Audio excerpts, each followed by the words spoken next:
Salam alaikum, bonjour. Dans cette vidéo, je vais vous parler de la réaction de fixation du complément, qu'on appelle aussi réaction de déviation du complément ou encore réaction d'hémolyse. C'est-à-dire cette réaction est une technique qui utilise la propriété que possèdent certains composants du complément de suffixer sur les antigènes, sur les complexes antigènes-anticorps. Cette technique très ancienne nous permet de mettre en évidence aussi bien les antigènes que les anticorps.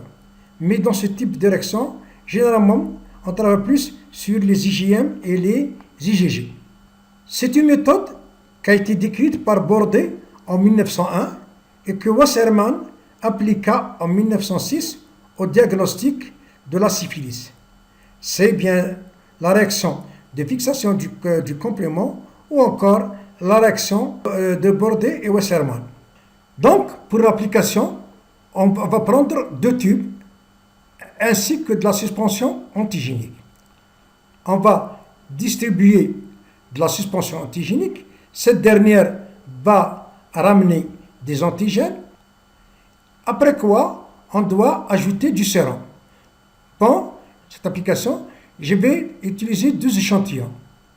L'un, il est négatif, c'est un sérum qui est dépourvu d'anticorps, et un autre, il est positif, c'est-à-dire il contient des anticorps. Il faut savoir que le sérum, avant son utilisation, il est préalablement décomplémenté au bain-marie 30 minutes à 56 degrés. Le but, c'est d'éliminer toute autre source de complément, à part celle, bien sûr, qui se trouve au niveau du réactif.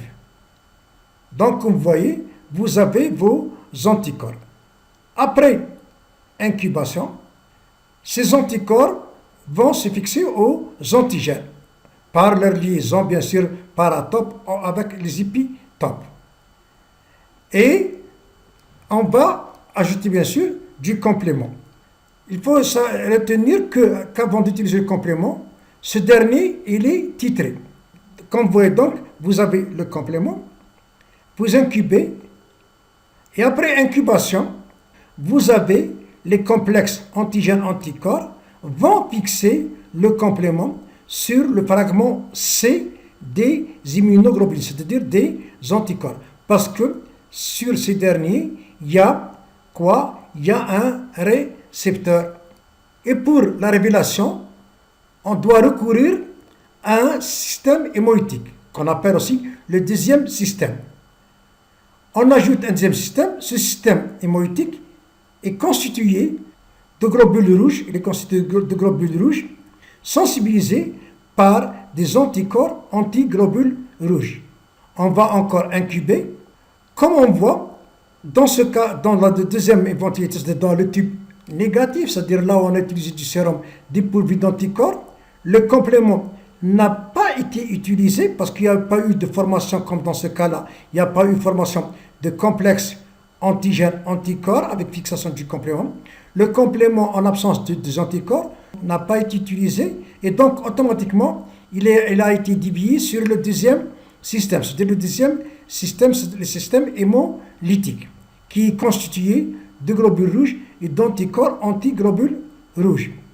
Et donc après fixation sur le système hémolytique, il va y avoir une activation du complément. Il va y avoir une activation du complément en cascade, ce qui va amener à une hémolyse. Cette hémolyse, elle est provoquée par le complexe d'attaque membranaire. Pour ce qui est de la lecture, vous avez automatiquement le type où il y a hémolyse, c'est un type coloré, donc la réaction elle est négative. Pour ce qui est de la réaction positive, automatiquement le tube reste incolore. Je vous dis merci pour votre attention. À la prochaine vidéo, Inch'Allah.